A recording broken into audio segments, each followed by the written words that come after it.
Tenali ITDP Janasena social media నేతల అసభ్య పదజాలం తట్టుకోలేక గీతాంజలి చనిపోవడం దురదృష్టకరమని, ఆమెను వేధించిన నాయకుల్ని అరెస్టు చేసి నిందితుల్ని కఠినంగా శిక్షించాలని తిరువురు వైసీపీ సమన్వయకర్త నల్లగట్ల స్వామిదాస్ కోరారు. టీడీపీ జనసేన మూకలు ఆమెను దూషిస్తూ వేష భాషలను ఎగతాళి చేస్తూ దారుణంగా ట్రోలింగ్ చేయడంతో గీతాంజలి మనస్తాపంతో రైలు కింద పడి ఆత్మహత్య యత్నం చేసుకుందని స్వామిదాస్ తెలిపారు.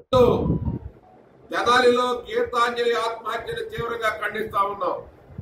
ఎవరైతే గీతాంజలి ఆత్మహత్యకు ప్రోత్సహించారో, గీతాంజలి ఆత్మహత్య కారణభూతులయ్యారు.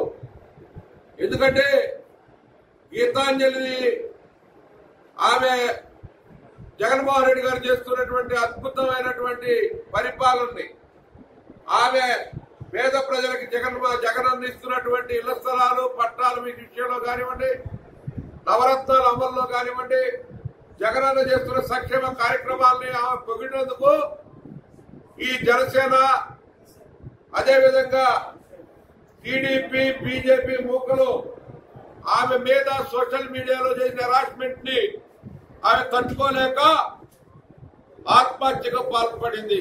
దానికి కారణం అక్కడ లోకల్ గా ఉన్న సోషల్ మీడియాలో ఉన్నటువంటి ఎల్లో మీడియా ఏదైతే ఉందో, ఎవరైతే ఆమెని ప్రవోక్ చేసి ఆమెని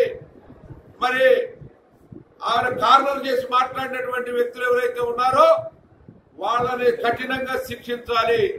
ఆమె ఆత్మ క్షోభించి ఆత్మహత్యకి కారణమైన ఎవరైతే సోషల్ మీడియాలో ఆమె మీద పెట్టినటువంటి కామెంట్స్ పెట్టినటువంటి వ్యక్తులందరినీ కూడా దోషులుగా శిక్షించి హత్యానేరం మోపాలని చెప్పి నేను సభాముఖంగా తెలియజేసుకుంటా ఉన్నాను. పత్రికాముఖంగా, మీడియా ముఖంగా తెలియజేసుకుంటా ఉన్నాను.